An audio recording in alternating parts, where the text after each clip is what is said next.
Welcome back to another Jackrabbit Illustrated podcast, brought to you by our title sponsor, the Kubota Dealers of South Dakota. Whether it's tractors, mowers, utility vehicles, construction, or farm equipment, Kubota's got you covered. Now with 9 locations across the state of South Dakota, there's always a dealer nearby. Visit your local Kubota dealer today. Jackrabbit podcasts are also sponsored by Culver's of Brookings in Watertown, the home of the Butterburger, Jackrabbit Central, the best place to get your Jack's gear, and the best sports bar in South Dakota, Cubby Sports Bar and Grill. Without further ado, here is the A-Team. Holy smokes, folks. We are back again. Chad, Matt, and we're joined by our hero, Terry Vanderbeck. And so I don't know how to feel about this. They say never meet your heroes. And Terry and I actually met now a couple weeks ago at a game. Terry, how the heck you doing? Hopefully I'm a former hero. No, I'm great. I'm great. It's absolutely fantastic to be here. I appreciate the offer. And I'm looking forward to chatting with you guys. This is really cool. I got to say, it's really fun to see the growth in coverage around the school, the athletic department, the football program, in that, you fans have taken it on to do that. That's a really fun and positive thing. So, congrats to you guys and greatly appreciate you having me here. Awesome. Well, we kind of have you to thank too, right? I mean, because you started this ball rolling for us, doing such an excellent job with all the live chats and so forth, which I really actually missed the live chats. That's sad. I won't take credit. That's probably at the core. Al Gore for inventing the internet deserves credit, but for having a technological platform where you can exchange ideas in real time. But I had so much fun. And again, even I'm sure we'll get into it, but getting to go to the game a couple weeks ago, get to see everyone, to have my son with me, and to bring some friends who'd never been to a home game like that before. So anyways, to get to see all of that grow and develop, and to know that the relationships we built. Again, my first stop being there is to your tailgating tent, because I knew I'd be welcome. I knew I'd be glad to see you guys. I knew it'd be fun. My guests would be excited and be like, "Oh, that's pretty cool." And so really, it's a pleasure, and can't say enough good things about all the folks like you guys who've stayed in touch over the years. Hey, well, cool. Well, we always got a beer for you. You know that. It wasn't just, it was breakfast sliders. I get on the list, man. It was fun. I love the indoor vibe with the heater, and the kids were crushing donuts, and that's the way it should be. Yeah. Hey, that's good.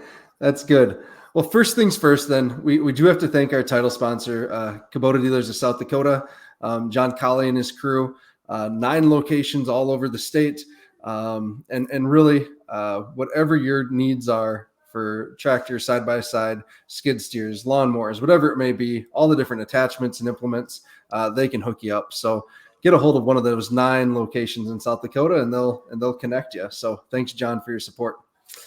So I heard we're going back to Frisco. They played that fiddle song, right, in the stands, and we're going.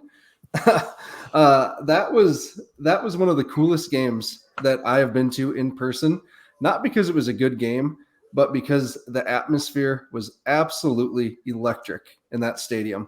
I walked in and got in there a little bit early, was down on the sidelines, and something just felt different. Like I say when I'm down there, you can feel like the adrenaline from the players, their excitement.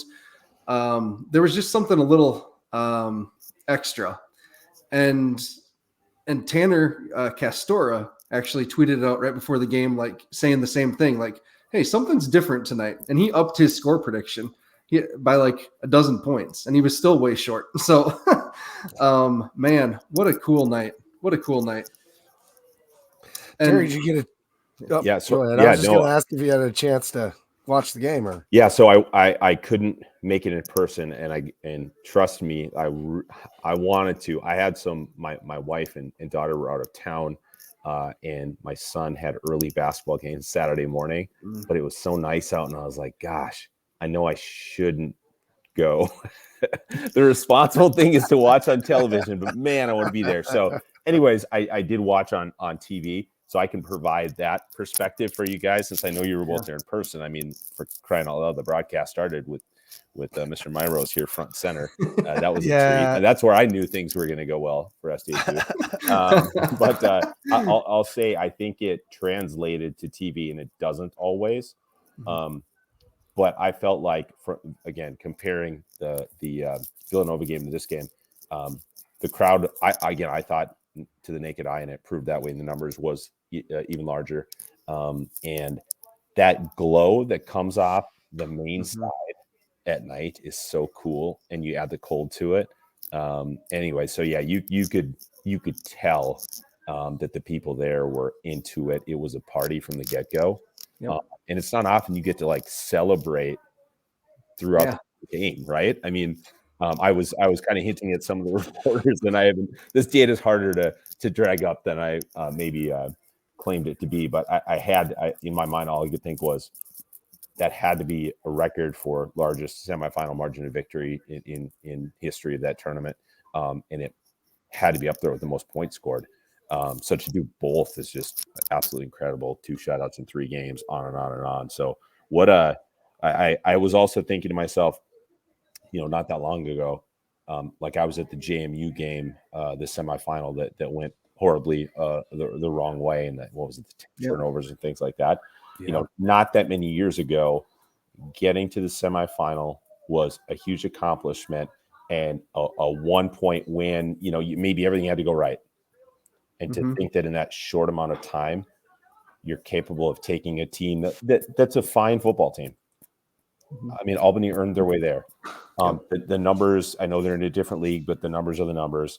And to do that to anybody at that stage of the tournament is absolutely remarkable. And especially, again, in like a relatively short period of time, from where it felt like, if you can just get there, you can just get there. And now it's like just blowing doors off good teams.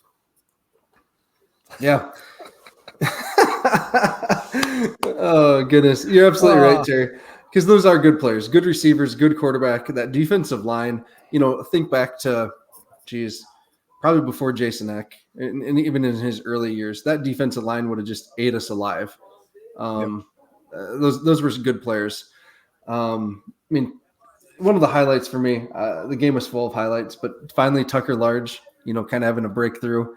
He's been stifled a little bit lately and frustrated, but man, that punt return was one of the coolest things. And those of us on the west side of Sioux Falls are loving that. To see a Roosevelt kid and obviously Mason in there, and later in the game, the Kusler boys. But, Tucker, we've known him for a while.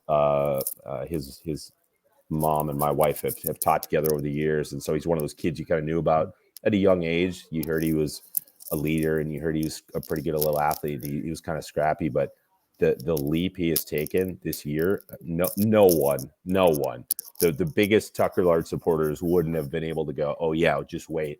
And so for him to be an absolute playmaker in 2 of the 3 phases of the game, that's just a rare trait. And again, for it to come from a former walk-on from Sioux Falls, with other, high school teammates on the team is really fun, and just adds to kind of all the good vibes that are going on with this program. Yep. Yeah. I don't have a whole lot to add other than, we drove down the field the first drive, right? Like just drove down, and it did not seem all that challenging for our guys. I'm not trying to disrespect the other team.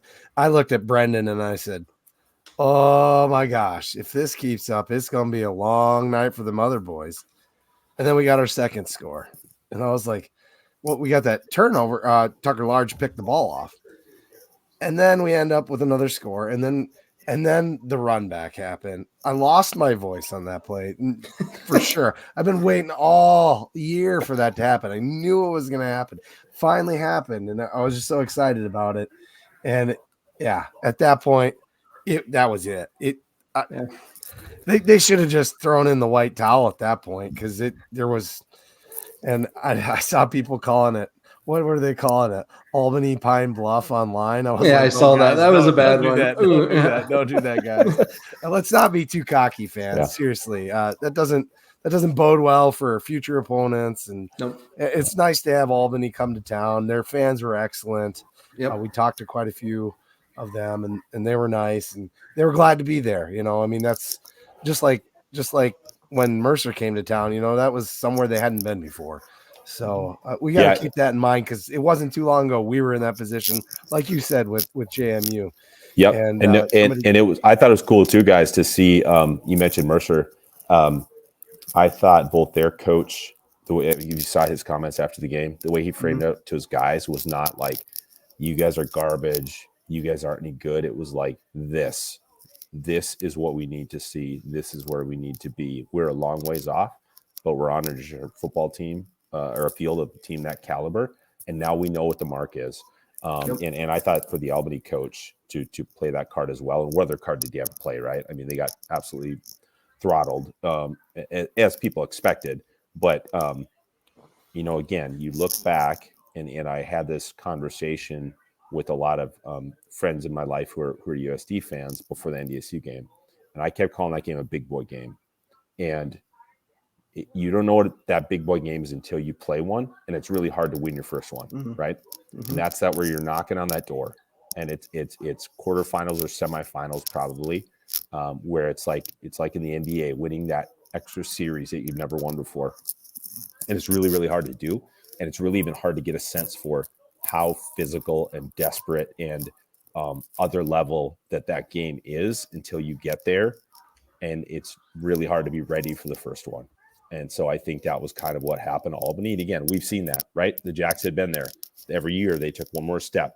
They weren't ready all the way. They weren't ready all the way until they finally broke through. And even then, tough loss in Frisco, right? You didn't win that the first time. And so it's been interesting to see other teams go through that.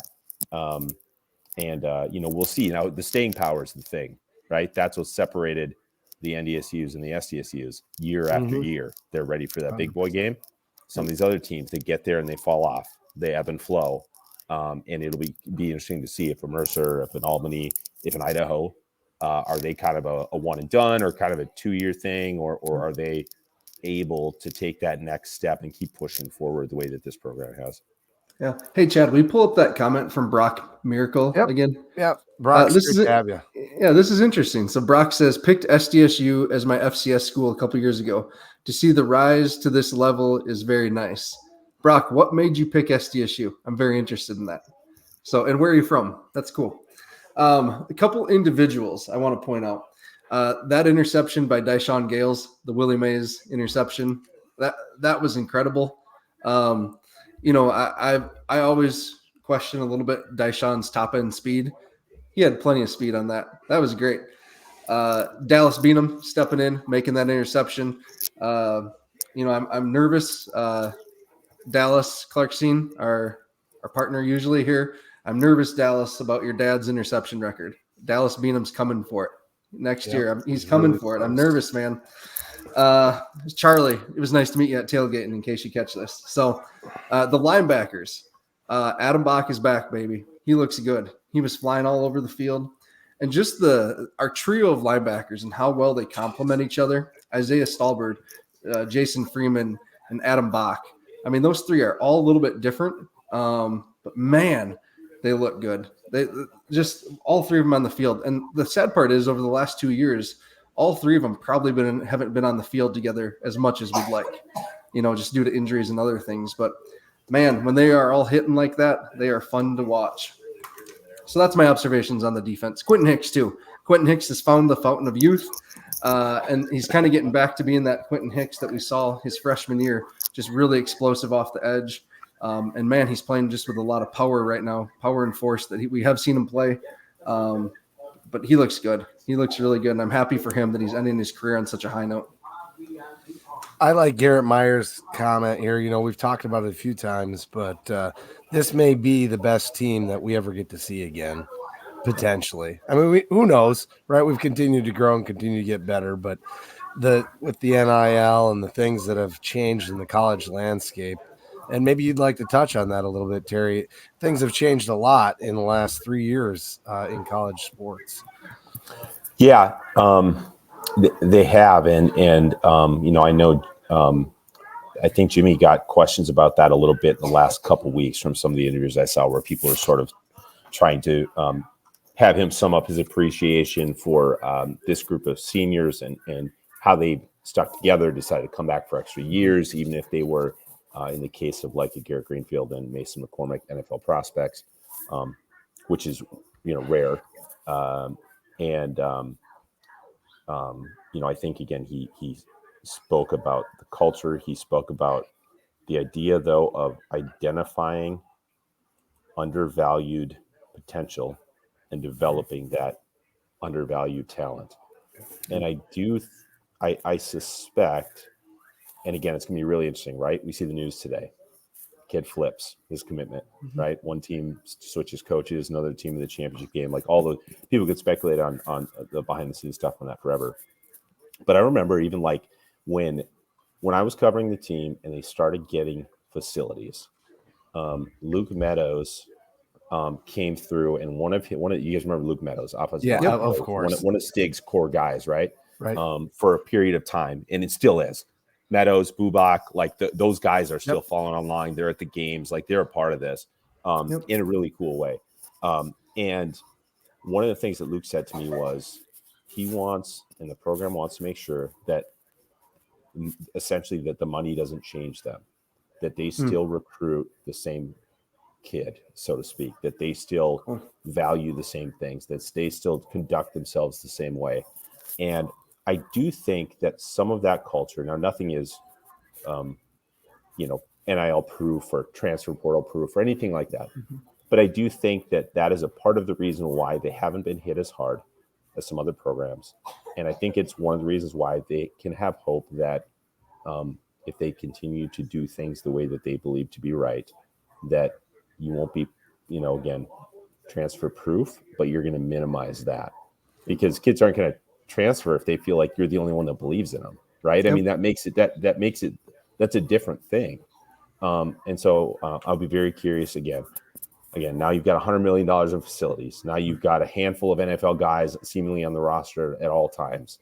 Now the bar keeps moving ahead, and yet they've been largely bulletproof from some of those sort of modern issues that a lot of programs face. So again, does that continue forever? Who knows?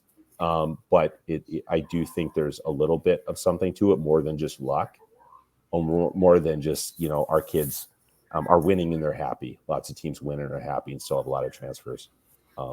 So it's a fascinating storyline moving forward, though. Yeah, I think back to what Mason McCormick, said to Tucker Kraft last year when Tucker was considering, taking one of the offers and going, and basically said something to the effect of, Tucker, why would you go elsewhere? Like, these folks believed in us, they developed us, and now we're not going to bail on them. Like when they've, just when we've reached our peak or whatever, however it went. But it was that thought of loyalty, that thought of, being the first person to believe in them as an athlete. So that's going to be interesting to see. And the other part, and I want to call this out specifically because I find it really interesting. If you watch that post-game locker room clip, okay, and they've been doing it for a while. It wasn't the first time, but you tell me you don't want to be in that room, and that is the most fun you can have, I think, as a college football player, maybe a human being, to be in a room with all the people you love that you go to work with every day. You're succeeding at an unprecedented level, and for about a minute, you're just absolutely cutting loose with the fellas. And so, again, you see that on social media, and you're like, I want to be a part of that. And if I want to be a part of that, maybe I'm more apt to buy into the things that people tell me makes me a part of that. So again, it's nothing's perfect. Everything's new. Jimmy's different from Stig, all those kind of things, right? But it's really interesting. And again, everyone needs to keep, I guess, saying their prayers and eating their vitamins to see if those trends continue. And that feeling you were talking about, being a part of that, I think more people than ever got the taste of that at our last game on Friday. Yep. Like that feeling was in the air when you walked into the stadium. There was a little bit of it. You could feel the spidey sense, the tingle of that. And, and then the place went nuts on the punt return. Obviously that was the thing. And then the scoop and score. Oh my gosh, it just gets better. How could it possibly continue? And, it did. Brock did respond to you here, Matt. He says he's from Ohio and a Bobcats fan. Also, he's fell in love with Tucker Kraft and Jackson Yankee and SD's a nice state. We think so. We're fans. Yeah. Certainly nicer than that one up north. It's colder, or Some of us were born there. The one just to the east of us, Awesome. Hey, I want to shout out. We had 160 folks viewing right now. So thanks for being on. Thanks for being on with us, guys. Appreciate it. So that's really cool. Offensively, let's flip over. Zach Hines had a day, right? That last catch was phenomenal. It was in the rants and raves, but David Bordwick captured the photo perfectly. Good job, David. That was awesome. Playoff Zay. I know Jimmy doesn't believe in Playoff Zay, but Playoff Zay is a real thing. It is a real thing, Jimmy. You don't have to play it. That's the same coach that came up to us at the banquet, the scholarship banquet, if I'm not right, and said, "You guys write whatever you want to motivate my players because I'll use it." Yeah, exactly. Yep. So we do. Don't think we don't. Yeah. We're not foolish. Yeah. So Playoff Zay, just another incredible performance. I'm glad we were able to put him away a little bit early. Not as early as some of you would like by some of my messages and stuff. Mark, uber efficient, and then Jaden Yankee, right? What a game for him. Griff Wilde, GF dub for Dallas. Got to see him, that speed. Man, that kid's elite. I know everyone, nationally is pretty worried about losing the Yankees for us next year. I really like what we have coming back at the wide receiver position. We'll talk about depth later, but man, Griff Wilde is going to be exciting. And then, goodness, 12 is just going to be, he looks great too. He's been a great receiver this year. Marcus Preston, a whole lot of depth, younger guys. Chad, any comments on the offensive side of the ball that I may have missed? Missed a big one. You're going to hit it, I bet. Mason McCormick played like an absolute beast. Yeah. So did the rest of the line. They were having their way with them and making them into their little brother. We'll say that's as PC as I'm going to be with that one. They had something to prove after. We maybe started a little bit of a narrative on our podcast that they didn't play too well, or your rants and raves. We'll give you the credit, Matt. Whatever, but we maybe helped start that narrative a little bit. The rest of the media ran with it, and it maybe hit home. And look what we can do when they play at their absolute best. Yeah. Wow. And you could kind of see it in the Albany boys. They weren't used to being pushed around that much. Like they that defensive line. Shell shocked. They look shell shocked, and body language is bad. Yeah. Yep. Yeah. Right away, their body language was bad. I said that before. I think before the punt return, where Brendan and I were talking about that, and were you over there? Maybe you were over there, and yeah, you were still over there, and it was like, holy cow, these guys are already mentally defeated. This is not going to be well. Yeah. I keep going back to the one stat that I drew out when I was doing my opponent preview of them, and I just thought it was so interesting. Like 39 of their 50 sacks came at home. Like that's just an insane number. And so I knew when they just had one sack against Idaho last week, they had a number of pressures, but I knew it wasn't the same defense that they have at Albany. And I wonder what that is, because they don't draw super well. So I'm wondering if, there's not that loud crowd. I don't know why there would be that big of a discrepancy between home and away sacks. So, yeah. A little bit of credit to the crowd. We got a couple of plays in that wasn't quite what NDSU put up with. The NDSU definitely got affected by the crowd in that other game. We can talk about that later, but crowd got at least one false start, and I think there was at least one delay a game just because they weren't used to it. Yep.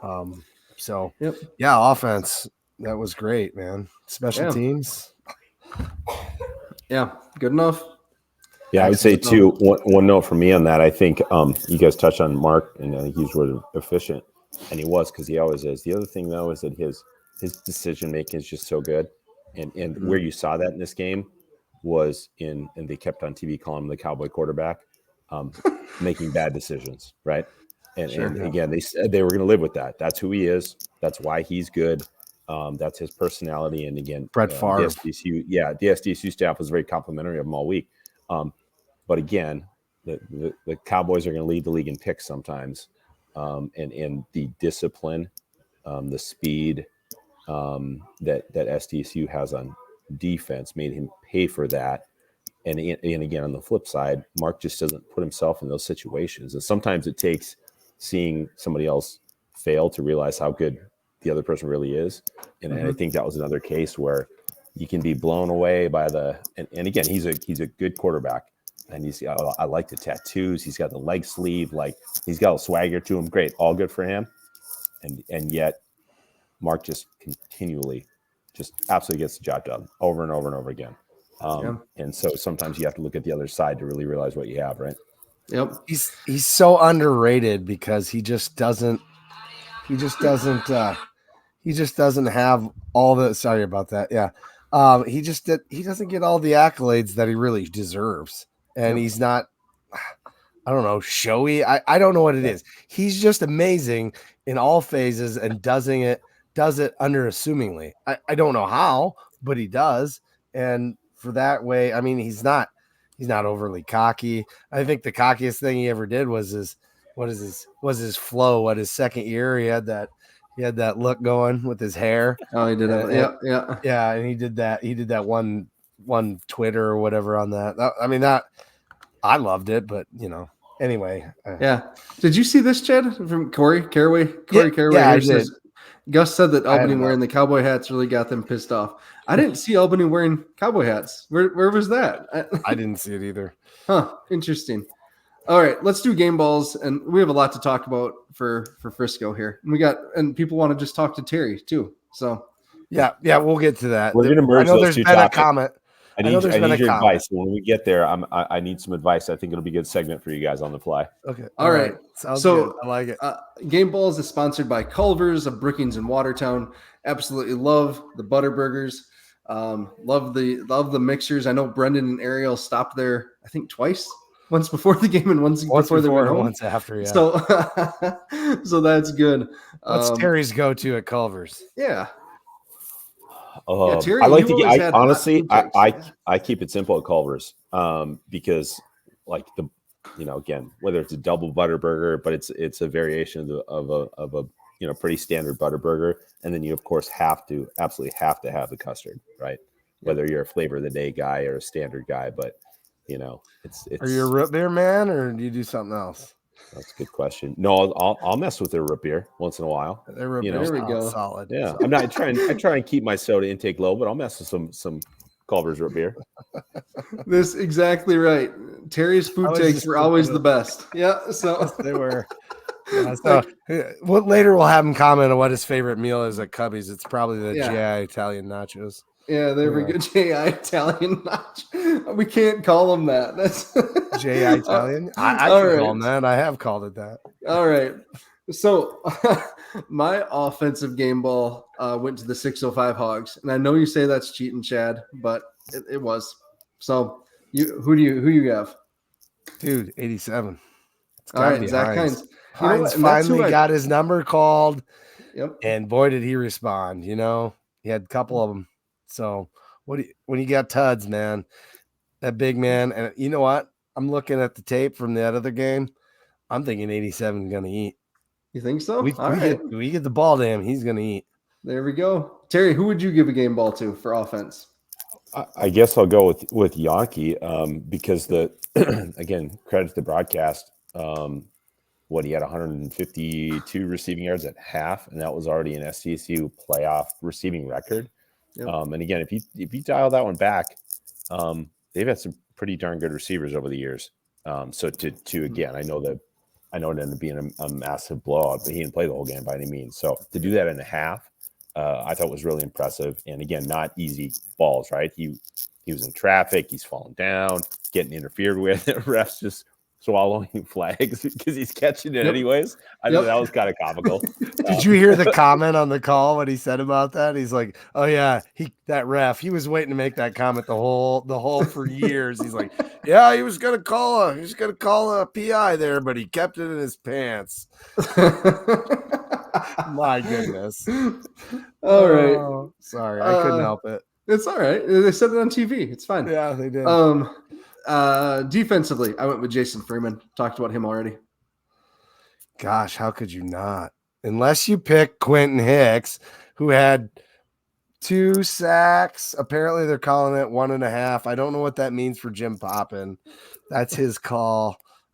You've probably heard about our Alex's Lemonade Stand push, Terry, but Jim Poppin said that he'd donate $11 for every 11 touchdown, which means he probably has one due for number 11, who Matt chose. For getting a scoop and score, but and then $48 for every sack by Quentin Hicks. So Alex's Lemonade Stand, we've been pushing that pretty hard. They're helping fight against childhood cancers. So we raised, what was it, $436, which we split evenly at our tailgate. We split evenly with Mark and Quentin Hicks. What we're going for now, Terry, is we're trying to get all 3 of the SDSU guys in first, second, and third. So yeah, it's very nice. It's a competition amongst a bunch of the FCS guys. Efton Chisholm's in there. Who else is there? There's Aiden Bauman's in there for USD. Sure. So very cool. All right, special teams then. Or Terry, defensively, who would you give a game ball to? And because I want to spread the love and not double up, and you guys might have said the ones I had mine. I was also I think, again, quietly, I think Bach, again, not because he, had the best game of the season or whatever. He just looked faster. He looked healthier. And there were a couple plays where he shot through that line. And I was like, oh boy. And it made me appreciate and go back and think, gosh, they've been doing this kind of without him. Right. Yeah, right. I mean, and again, that position is so important historically to this defense. And again, no discredit to the other guys, but you look back at the year by year tackle leaders, it's almost always a guy in that linebacker spot, right? And sort of be kind of missing one of your all-timers for big chunks of time, sort of, just because he's been limited by injury, it is wild. Because I do think on this sort of, if I can use this phrase, and I mean this with total respect, I think they've gotten to the point where they probably feel like the no-name defense, because again, nobody wins awards, but yet they are the best defense in the country. I think he would have been, coming to the season, the closest thing to a name. Sort of for him to be rounding in form right now is pretty filthy. Yep. Jim Poppin asks, or someone asked, how many Dustin Helton asked, how many pictures with the Matt Head photo? We took 99 photos at tailgating, but Jim Poppin didn't post his yet, but that's okay. I'm still going to round up to 100. I'll donate $100 to the Alex's Lemonade Stand for that. So Ariel was determined to get a picture with literally everyone that walked by our tent. So there's a lot of photos on Twitter of me and my fat head. So all right. And the special teams were Tucker Large is unanimous, right? Right. Yeah. How can it not be Tucker? I mean, other than obviously Hunter Dustman is so good at what he does, and he does it so regularly that we just expect it. Now, I do have one little thing. So Hunter, please listen. Do not kick the ball to Bergen at all, ever. Kick it out of the end zone. I won't even get mad with the penalty. Don't kick it to that guy. Thank you. Yeah. PSA. Related note, this is armchair quarterback stuff here, but to your point, how about if you guys cover this other weeks, cut me off short. But I think one of the things I've been most impressed with by this season is the way that the coaching staff has not relied on talent. The adjustments and the strategy and you know what I mean? Because again, historically, you're going to look at a team that's the best team in the country, even if they're Alabama, even if they're Georgia. There's going to be a week or two where they're just kind of not checked in, and they're kind of getting by the skin of their teeth. And there's some calls you're like, what are they doing? I mean, again, it's just not a thing. They're making an elite team better with the way they motivate, the way that they handle adjustments. And that's pretty remarkable for a young staff. Mm-hmm. So to your note about don't punt at Bergen, I don't even think you have to worry about it, Chad, because they're going to talk about that this week. Yeah. That detail will not be lost. No, he has won 2 games in a row for them. I don't think that's a detail that goes missed, but Yep. NDSU seemed to just think they were better than that, you know. And they still took the chance and risked it at the end by kicking to him. That was That's bonkers. what I'm saying. Like, I couldn't believe that. Like, they did cover it well, but they covered it. Yeah. Just all right. So let's talk about that. That's a good transition. So we're going to talk. We only have one other game to talk about this week, and this segment's going to be sponsored by Cubby's Sports Bar and Grill. Cubby's. We're not even going to talk about the food. The food's great. The atmosphere is great. Absolutely love it. But these guys have some kick-ass T-shirts ready for Frisco this year. It's the Frisco is in the front, Cubby's logo, state of Texas, I think. And then on the back, it says, "Scared money don't make money." And it looks great. So good job, Gus. Good job, Cubby's crew. Those shirts are sweet. Stop into Cubby's and get them ordered, picked up, whatever it is, and wear them down in Frisco. Thank you, Cubby's, for your support. So, Terry, sidebar, though, what is your favorite food at Cubby's? Favorite food at Cubby's? I think it is the this may be a hot take, so I'm not going to apologize for it, but I'm just warning you. I'm a buffalo chicken wrap guy. Heck yeah. With some waffle fries or whatever. Like I'm keep it simple but effective, right? A little spice, little veggies. Health. It's practically health food. That's how I see that. When lettuce is involved, it turns into a health food. It's a salad automatically. Right? Exactly. Yeah. How does one acquire one? Thank you, Kimberly. You can just go to Cubby's. And maybe if you have someone in Brookings, they can go to Cubby's, grab one for you, and either bring it with their Frisco or mail it. So, yeah, one of the two. All right. So this other game, NDSU Montana. This was wild. What a wild game. Obviously, the big thing is the crowd in Wagrace Stadium. 9 false starts or whatever it was against NDSU. You just don't see the Bison do that. And then obviously the weird 2-point call. Like everyone was talking about the 2-point call at the end there. NDSU had just been driving it down Montana's throat. And then they run a trick play. Almost the same trick play that Montana ran, but they scored on. So initial thought, what was your thoughts on the game, Terry? That one? So I was watching. I missed most of I was watching the first half kind of by stats. I was my 11-year-old son had a basketball tournament, and then the second half they were between games, so I disappeared upstairs at the Pentagon to go turn it on in the old office. But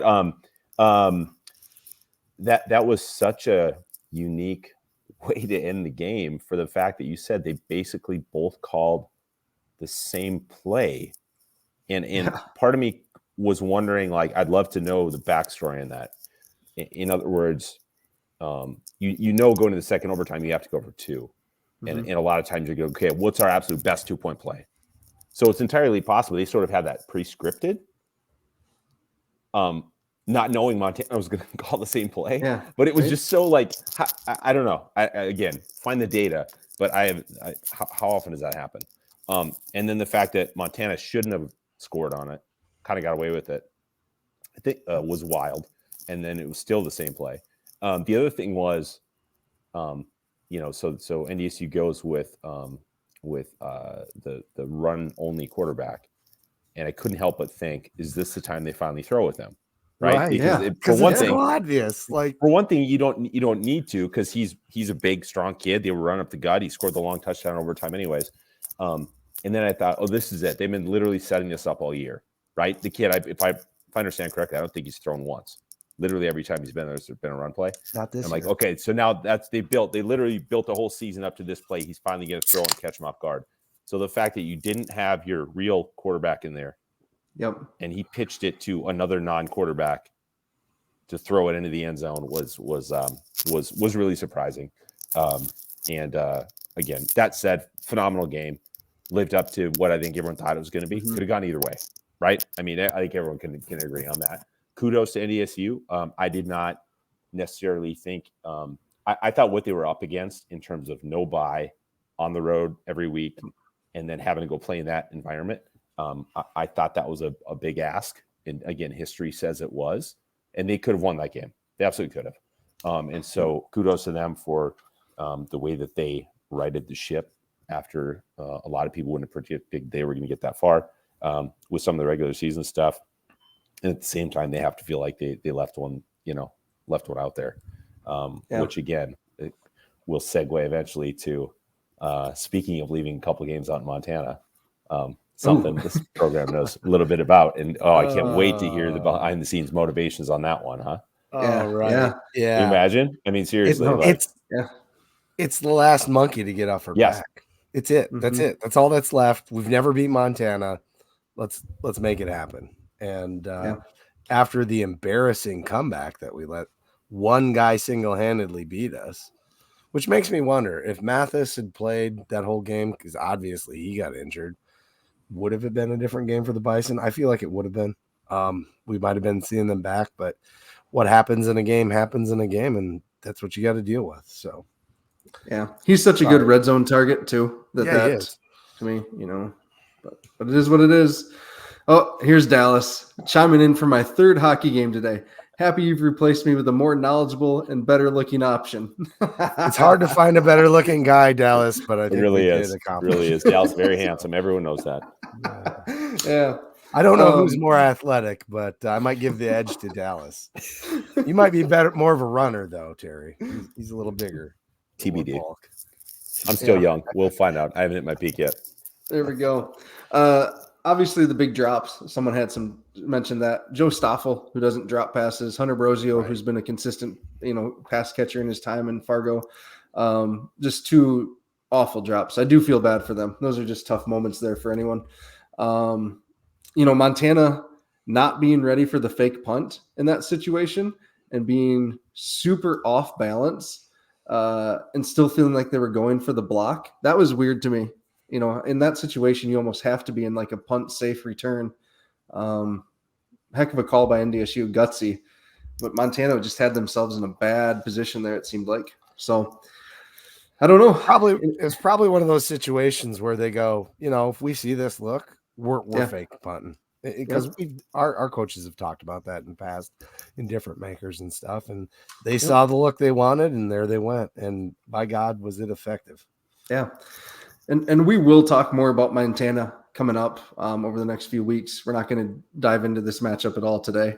Plenty of time to do that. But interesting stuff. Someone mentioned the Tyler Roll. Did he know yet that they had made the decision? I think. I don't think Dom Izzo had tweeted that an announcement was coming on Sunday or early Monday. So that tells me that a decision had been made. In my opinion, I think they would have told Roll before the game that if he got it or not, in my opinion. But who knows on the timing of all that. It's interesting. So, and that's the other big things for today, right? Holy smokes, just hit 200 people. Thanks, everyone, for being here. That's really cool. So just today, Polishek, right? Is that his name?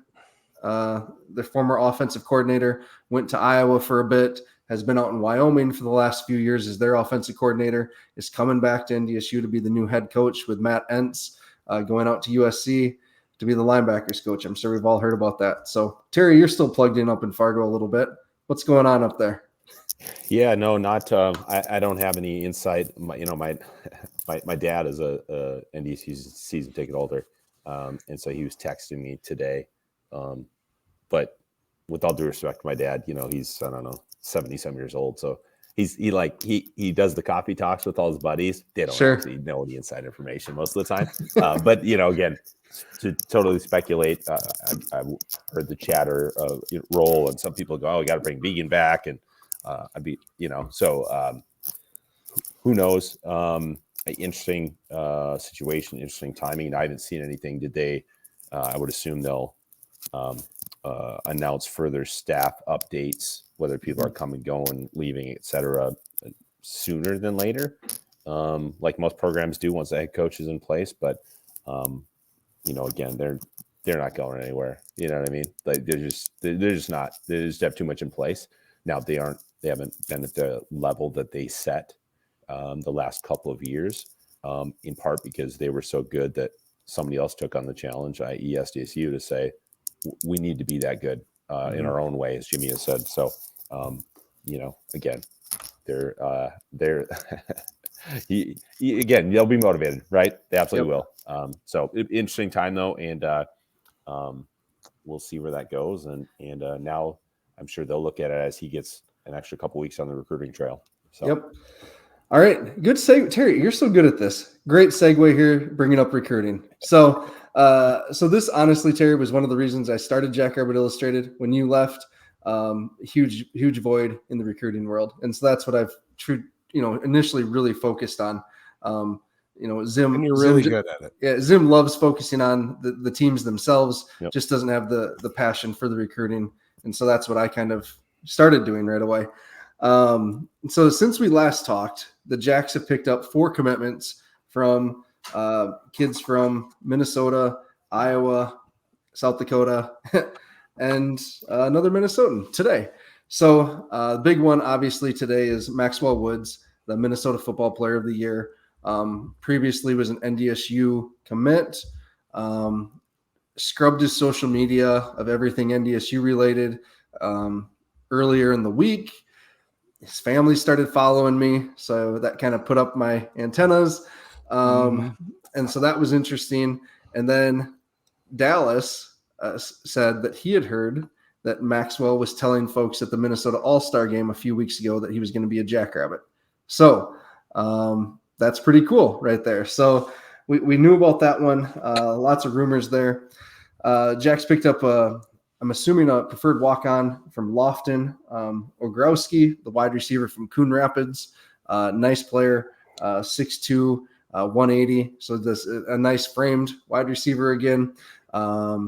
Watching his highlights, his high school definitely looks like they want to play, ground and pound. So he didn't get a ton of opportunities, but he has on his Twitter again some cards that list out 40 times and stuff, and he's run a 4.55 at various camps. So that's decent speed. So, and the last 2 were kids that were on their official visits this weekend.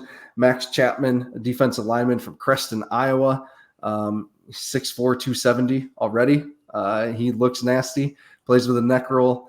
So that'll be kind of fun to see from a defensive like tackle. A future offensive lineman. Right. And then offensive lineman, Thomas Martian, offensive lineman from Rapid City Stevens. So don't know much about him. He committed right before we got on the show, so I haven't had time to even really watch his huddle too much. So 4 big commits. This class is sitting at, I think, 28 kids now, something like that. Zimmer's story, obviously, about, recruiting kids that don't have offers and things like that. Phenomenal. If you haven't gone back and read that yet, make sure do yourself a favor and go do it. It's really good. But this class, man, this ranks right up there with that 2018 class in terms of stars and quality and that kind of stuff. We don't really count stars. I get it. Doesn't really matter at the FCS level, but there's a lot of talent in this class.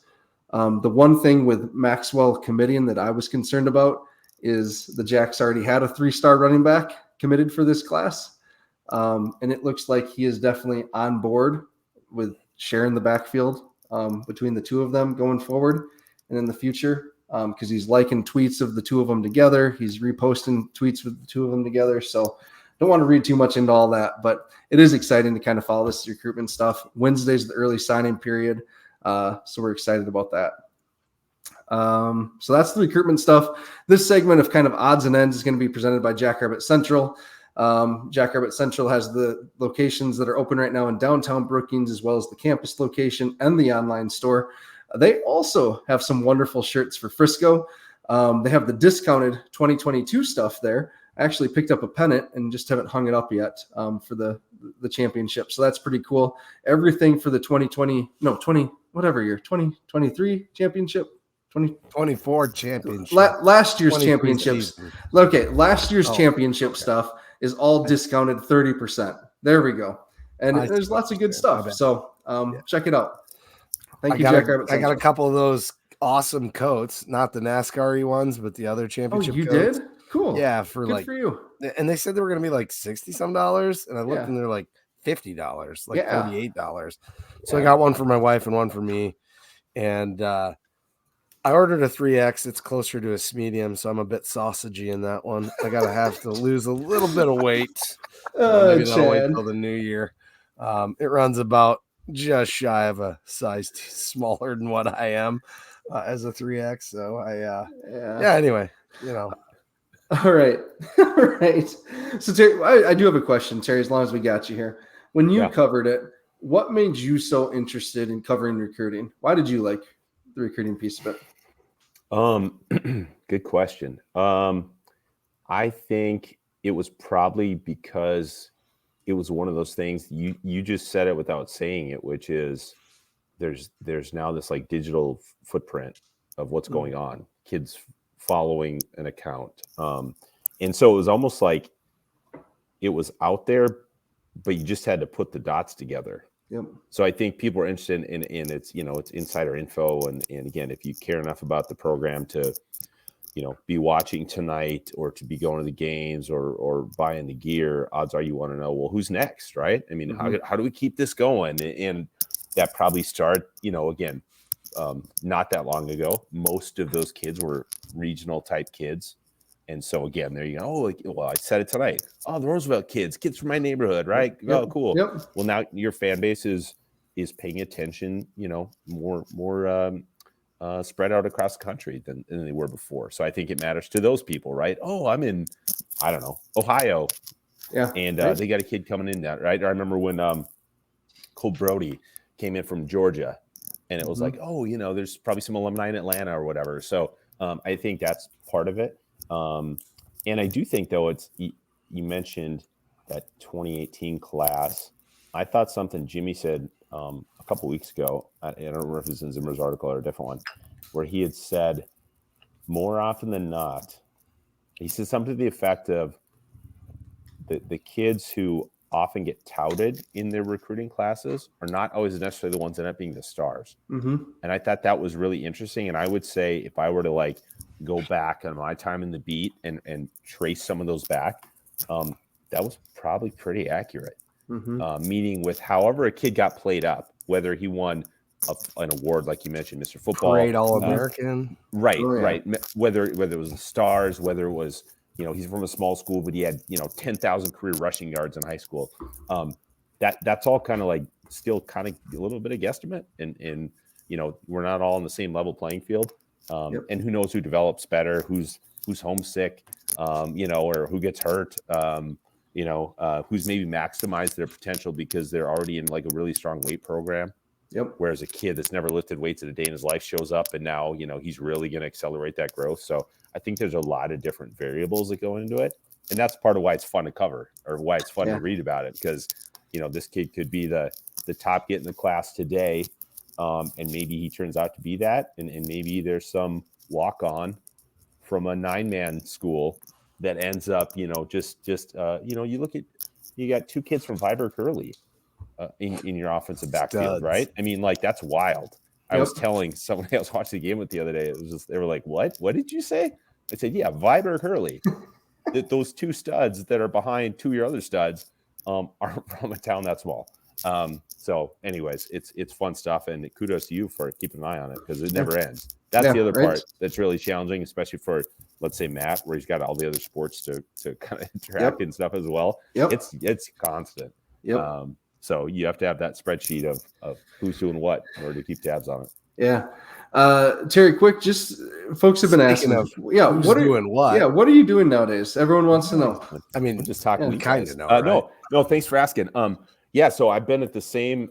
When I left the Argus, I went to Sanford Health to work in the marketing department. And give or take, I'm still doing the same thing. So, for instance, today, really a lot of my work revolves around our various sports elements. And so today I was at the Pentagon, the CBS Sports Network in town to do a live Syracuse-Oregon men's basketball game. So I was kind of coming off a high.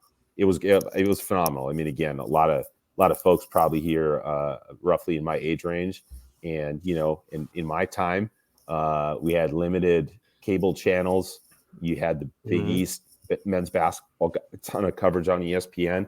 And I saw today in the crowd a Sherman Douglas jersey, a Derek Coleman jersey, Cool. obviously Carmelo Anthony, and then not to mention Oregon and all the sports. So to have two really national brands like that today here in Sioux Falls was really interesting and a total blast. And it was one of my favorite days. And then I guess we ended up by talking to you guys. So anyways, yeah, I'm with Infrared doing marketing stuff, mostly in the sports side, loving it.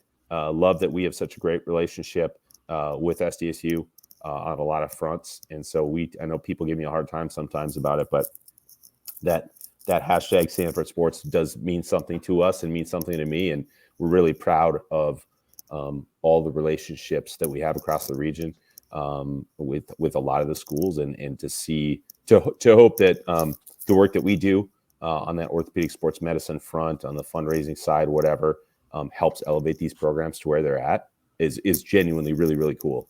So I'm not there every day on the beat, but I'm following along closely. Again, great to have men's basketball, women's basketball. We got SDSU wrestling coming into the Pentagon in a couple weeks. That's going to be really fun. And so it's like I get kind of doing what I did before, but without as many late nights because I don't have to write a story when I'm done. No, it's been really, really great. So again, though, so much respect and appreciation for all you guys and all the other fans that stop and say hi, that wish me well.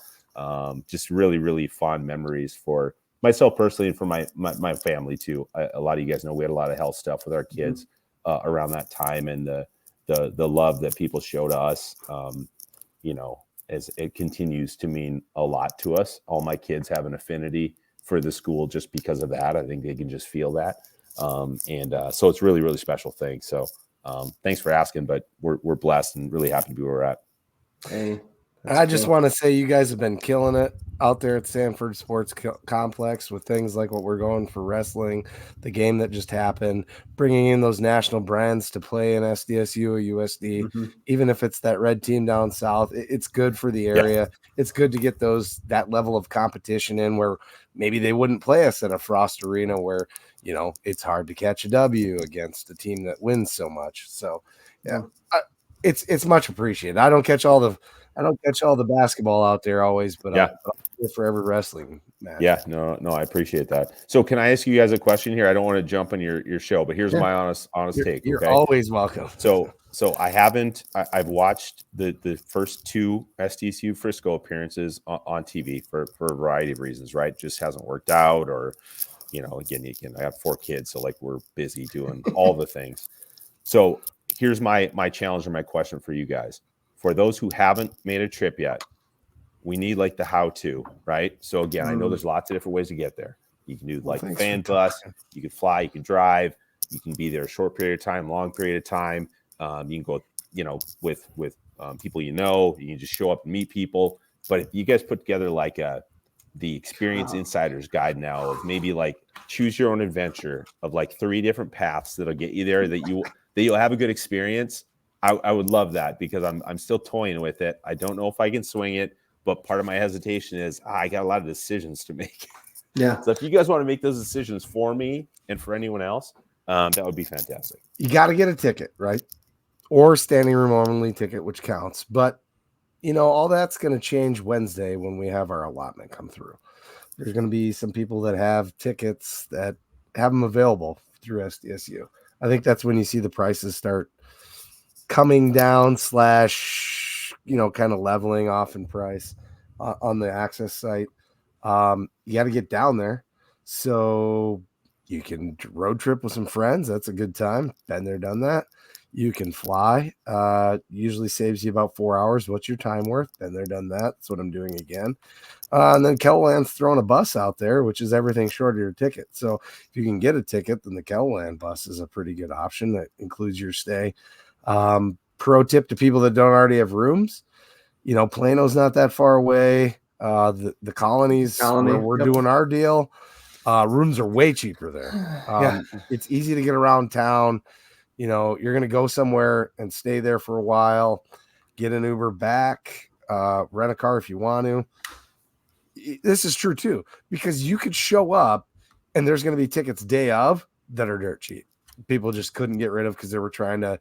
I mean, I know a guy that's sold his tickets for $400 a piece. He bought extra. It's a bit scummy since he's a SDSU fan, but anyway, I'm not going to get into it too much. But the food, Terry, we talk about food all the time. Food's great. There's tons of options down there. I've actually done it a couple different ways. The spring season, my dad and I was remodeling my house that I'm in now, and I couldn't afford to go down for much time. So we flew down and came back on the same day. Would not recommend that. So don't do that one. Last year I drove. That sucked. I didn't like that. So this year I'm actually flying. I'm flying. But once you get there, Frisco is amazing. I absolutely love it. Really a great place. The stadium's awesome. And again, you are good at this segue stuff because we have some excellent. Like we paid you to do this and we didn't even talk to you about it. Yeah. Did you know this was coming? Yeah.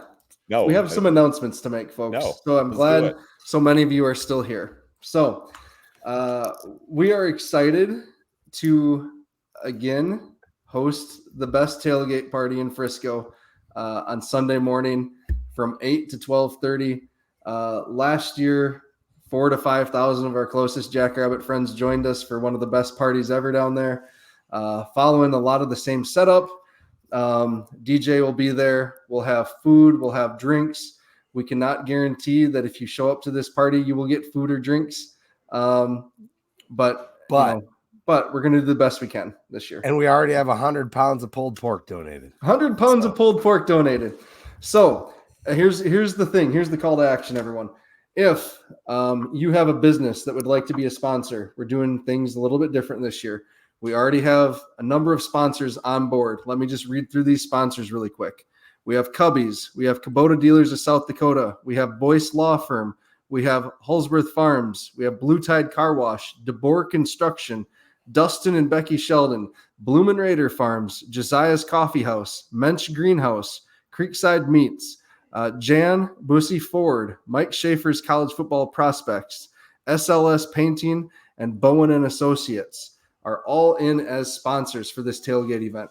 You will get to be on this podcast for that. You'll be on Facebook, the blog, and then we also will have a revolving video board with your business logo on it saying that you're helping sponsor this event. So it's a wonderful party. Thank you, Kim. Yep. So, yeah. You know who's missing? Who? Someone that also likes the color blue. Has ties to the university. Who are you talking about? Sanford. Yeah, come on, guys. Come on. Chad, we'll don't put it, Chad. Also, okay. Second big announcement, folks. Talking. Individually. Last year, a lot of you wanted to know how could you help. If you would like to help individually, here is the link to the Jackrabbit Illustrated Venmo. Shoot us some money. Again, this is a donation to help us run the event. We can't promise you that you'll get food or drink. Unfortunately, we can't. It's too big of a space. We're going to be in the same spot as last year, that large green lot. So that will be there. All right. Second big announcement. And this is something new. We are excited about this.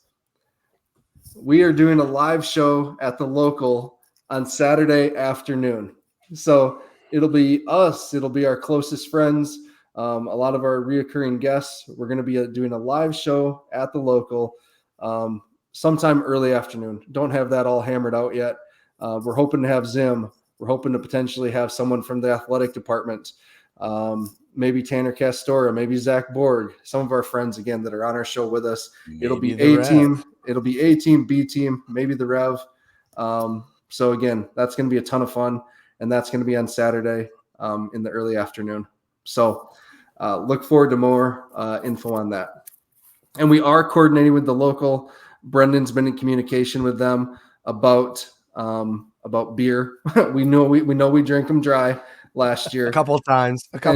And she is promising us this year. They are promising us that we're going to have plenty of drink there. So yeah, it's going to be a hell of a lot of fun down there, Terry. So if you want to come with and be a guest on our show for that Saturday afternoon, here's your open invite. So this has been very helpful though. So if I'm hearing you correctly, whether you planes, trains, automobiles, doesn't matter. Just take any of the options, get there, worry about the tickets when you're there. Yep. Have a great time. Good for you guys. I'll leave tonight smarter than I got here. Hey, there we go. Terry, thank you for being here with us, man. This is like giving me like flashbacks of being like that 18-year-old kid that sat behind you in the student section and just asked you questions. And you were nice enough to turn around and sometimes tell us the answer and stuff. So Tuesday tidbits, your chats, all that, man. This has honestly been one of the coolest interviews or guests we've had on. So thank you. Thank you guys for always thinking of me. Congrats on your success. Congrats on the season. Thanks to everybody for all the comments. And maybe we'll see you in Frisco. I got a lot to chew on after today. Hey, that's awesome. All right. Thank you, everyone, for being here. Again, hovered around 200 people for most of the show. So like, subscribe, and share. Man, that was fucking awesome. Terry, right there with us. Sorry, Mom. Terry's awesome. That was so cool. All right. Go big, go blue, go Jack. Go Jacks.